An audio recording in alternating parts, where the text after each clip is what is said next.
I'm Joe from Autoweek, and I'm in the car with Alex Albon, Formula One driver for Aston Martin Red Bull Racing.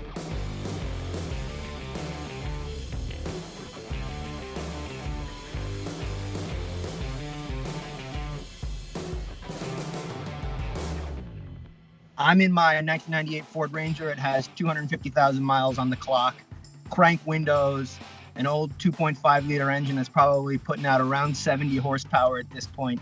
And I think maybe I might actually, for the only time in my life, be in a faster seat than you, Alex. What are you in? I'm in a simulator. This is kind of my new home. I've been doing some driving this morning. Unlike you, this is 0 horsepower. You will overtake me if we race. Who makes your simulator? It's a company called Cool Performance. They work with professional racing drivers. There's a few of us Formula One drivers on here. Yeah, it's serious stuff. It's expensive, but luckily we get given them to kind of keep us busy through the sun. And does the wheel, is it pretty similar to your Red Bull Racing Formula One wheel? Not quite. Let's say the steering physics are actually pretty good. The force feedback is pretty realistic. But it's not a complete replica of the steering wheel itself. Just got a lot of buttons on it. Makes you feel professional, and that's about it, really. Is there a drink button?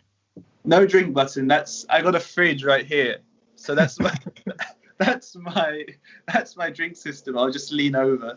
You've had a pretty successful year in esports so far. You're actually, for the 2020 season, you're having a more successful year than the reigning champ Lewis Hamilton. Yeah, I think it was probably is down to the generation gap.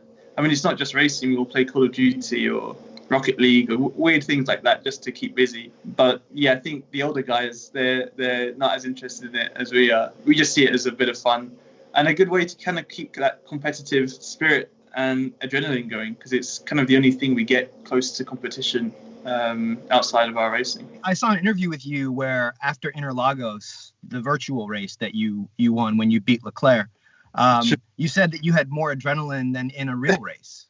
It's weird. I think because it's true, because I think the other drivers can stand by it. It's because we're so confident and assured of ourselves in the real thing that there's not that much unconfidence, or there's not really no surprises. Where when you're in the simulator, you're not quite comfortable with it because you're not used to it completely, and the details are more difficult. To be on the limit and to be perfect is a lot harder on a simulator than it is in real life. So it is tricky for us. Is it just because you're not getting the physical sensations, the G-forces and things like that? That's really the main thing, and I think that's where the simulator is good to a point. But once you kind of need that motion, because with a simulator, your reflexes are your eyes and your hands with the steering motor. With the real car, it's through your bum, through your back. That's that inertia feeling, which you don't really get. I mean, with Red Bull, we have a simulator in Milton Keynes, and in the UK where we have proper motion in there. So it does give us a lot better feeling. But obviously these things are huge machines worth a lot of money, and I don't think anyone has one sitting around in their living room. Does racing gaming feel like work to you, or is it still fun? No, it's fun. I'd say the virtual stuff starts to feel a bit more like work, just because it's kind of it's our way at least of representing our sponsors and giving them something. But apart from that, no, I would say it's quite a good laugh. And even with the virtual GP stuff, we get to meet some serious celebrities. I was partnered with Sergio Aguero in the last race.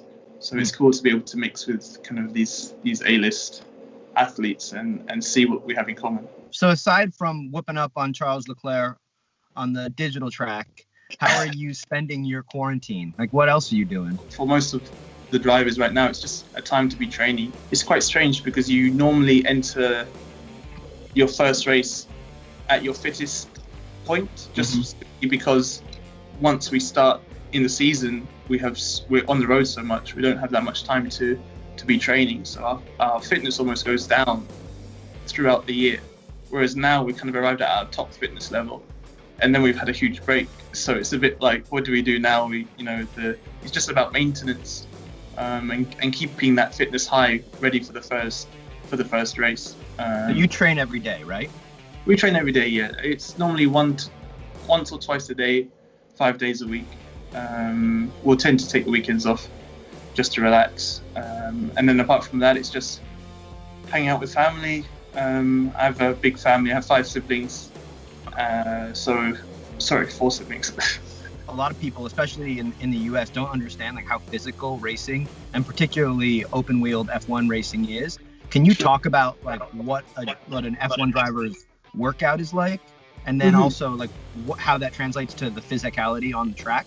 The main areas we need to work on as Formula 1 drivers are our neck, and that we pull huge G-force. I'd like to think we have some of the strongest necks in the world, just simply because we're constantly under load.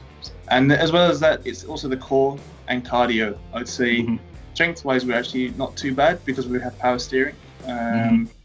So in terms of training, if you think about it like this, we are doing 2-hour races with our heart rate around 170 beats per minute. The whole race?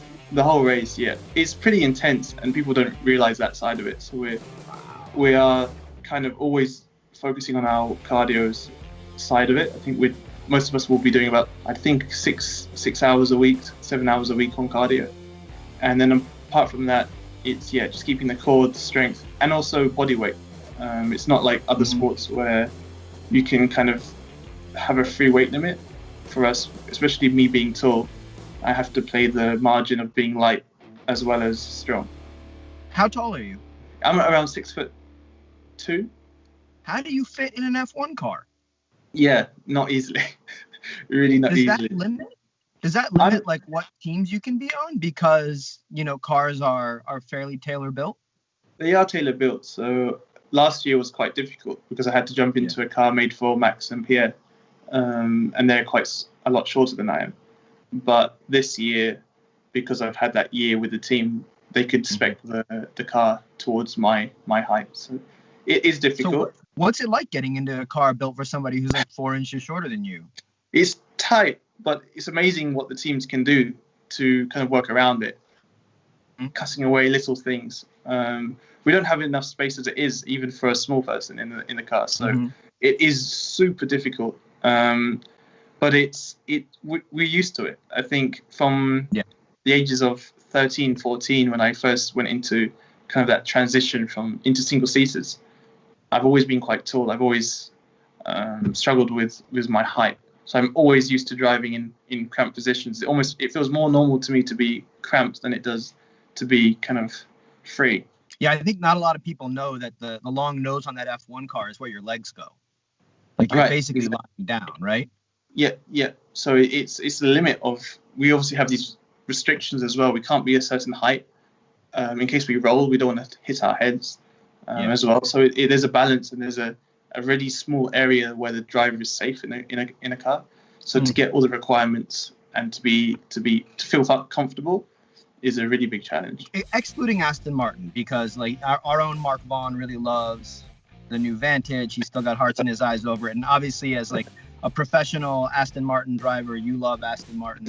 But if you had to pick, if you need to say something nice about Aston Martin right now, go for it. But excluding them, if you had to have any other car ever made and it had to be your daily driver. I fell in love with the Porsche Singers, the remake ones. I really love them. I'd say one of them. Have you driven one? No, I haven't. But they've come to Goodwood quite a lot, so I've seen them on show over there, and they are unbelievable. I really like them. So one of them. And you had, I think in the Netflix series, I saw you had like an STI or something, or some kind of. I have a GTR Type R. Oh my god, you have an Integra Type R or a Civic Type R? Honda Civic Type R. Yeah, that's a cool car. That is a cool car. Obviously, I had to give that back, which was a bit of a shame. But I got the Aston as traded in the Honda for an Aston. But that's a pretty good consolation prize. Yeah, but the Type R is really good. I think it's a really good all-rounder, and the performance is really, really impressive. Where I live right now, there's a lot of roundabouts. I don't think you have that many in America, but like 4 in the whole country. Yeah. Oh, really? So we have about 300, I think, in one town, and the car handles pretty well across the roundabouts. But are you like a scary driver in a regular car for your friends and family? I'd say so. I don't think I am, but then I'm sure my brothers and sisters would say I'm a maniac. It's quite good because we do our racing on the road. So actually, once we're at home, it tends to be quite calm. But now that we've had this period, anytime I get a chance to be in the car, obviously I'll try to move along a little bit. You are the second driver of Thai descent, but you have a blended background between Thai and England. Yes. Thai and English. So I wanted to do a little bit of a game with you that I have invented, and I call it Thai or English. I would never ask you to choose one country because they're both amazing. Okay, but sure. There are certain aspects of each. Thai spring roll or buy 'em in a pub British sausage rolls. We have to go spring rolls. I mean, I think anything food related is going to be very Thai biased. Fair. So yes, spring rolls. Okay, second one. Hot and humid or cold and foggy? Okay, cold and foggy for this one. That humid weather kills me. Yeah. Yeah, me too. All right, now here's the really hard one. James Bond or Ong Bak? James Bond. Oh, you chose the Aston Martin. I chose the Aston Martin, yes, yeah. But also, I have to say loyal to Aston, but I think James Bond, he's just cool as well. Alex, thank you so much for your time. Thanks. I look forward to seeing you on the racetrack. Thanks, guys. Yeah, thank you very much. And stay safe. Thank you. Cheers.